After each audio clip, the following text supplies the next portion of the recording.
മദ്യനയ അഴിമതി കേസിൽ ജയിലിൽ കഴിയുന്ന ഡൽഹി മുഖ്യമന്ത്രി അരവിന്ദ് കെജ്രിവാൾ ഇടക്കാല ജാമ്യം തേടി നൽകിയ സുപ്രീം കോടതി ഹർജിയിൽ ഇന്ന് വിധി പറയില്ല. ഹർജി വ്യാഴാഴ്ച വീണ്ടും പരിഗണിക്കും.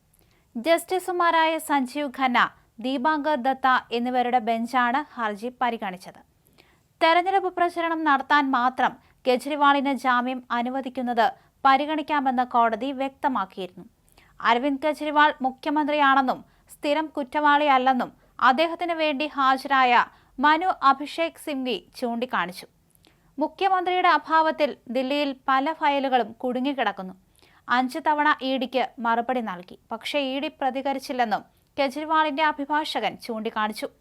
എന്നാൽ ജാമ്യാപേക്ഷയെ ഇഡി ശക്തമായി എതിർത്തു. ജാമ്യത്തിൽ വാദം കേൾക്കൽ മാറ്റണമെന്ന് ഇഡി ആദ്യം ആവശ്യപ്പെട്ടു. ഗുരുതരമായ കേസിൽ അറസ്റ്റിലായ വ്യക്തിയാണ് കെജ്രിവാളെന്നും ജാമ്യം നൽകിയാൽ ദുരുപയോഗം ചെയ്യുമെന്നും ഇഡി കോടതിയിൽ നിലപാടെടുത്തു. ജയിലിലായിട്ടും കെജ്രിവാൾ മുഖ്യമന്ത്രിയായി തുടരുന്നത് വ്യക്തിപരമായ തീരുമാനമാണെന്നും ഇഡി സുപ്രീം കോടതിയിൽ ചൂണ്ടിക്കാണിച്ചു. സഹതാപത്തിന്റെ പേരിൽ ജാമ്യം നൽകരുത്. പ്രത്യേക വകുപ്പുകൾ ഇല്ലാത്ത കെജ്രിവാൾ ജയിലിൽ കഴിയുന്നത് ഭരണപ്രതിസന്ധി ഉണ്ടാക്കില്ല. ഒന്നുമല്ലാത്ത മുഖ്യമന്ത്രിയാണ് കെജ്രിവാളെന്നും ഇഡി കോടതിയിൽ വാദിച്ചു. ഇതോടെ ജാമ്യം നൽകിയാലും കെജ്രിവാളിന് മുഖ്യമന്ത്രിയുടെ ചുമതലകൾ വഹിക്കാൻ കഴിയില്ലെന്ന് സുപ്രീം കോടതി ചൂണ്ടിക്കാണിച്ചു.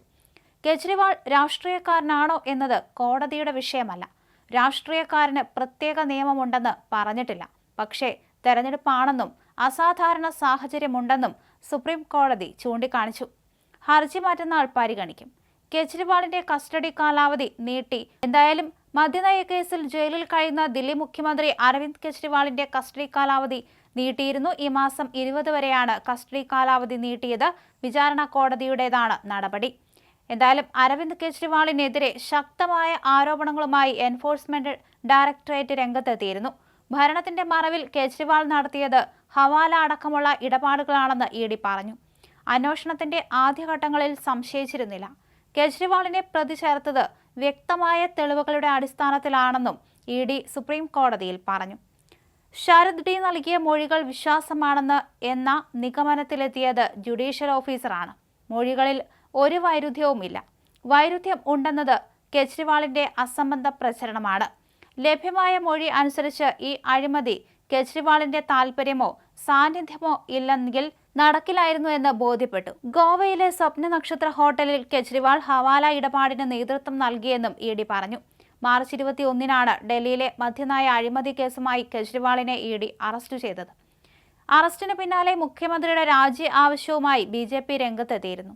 എന്നാൽ കെജ്രിവാൾ മുഖ്യമന്ത്രി സ്ഥാനം രാജിവെക്കാൻ തയ്യാറായില്ലെന്ന് മാത്രമല്ല, ജയിലിൽ നിന്ന് ഭരണകാര്യങ്ങളിൽ ഇടപെടുകയും ചെയ്തിരുന്നു. ലോക്സഭാ തെരഞ്ഞെടുപ്പ് റാലിയിൽ കെജ്രിവാളിന്റെ അറസ്റ്റ് വൻതോതിൽ ചർച്ചയായി മാറി. കെജ്രിവാളിന്റെ ഭാര്യ സുനിത കെജ്രിവാൾ രാഷ്ട്രീയ രംഗത്തേക്ക് ഇറങ്ങുകയും ചെയ്തിരുന്നു.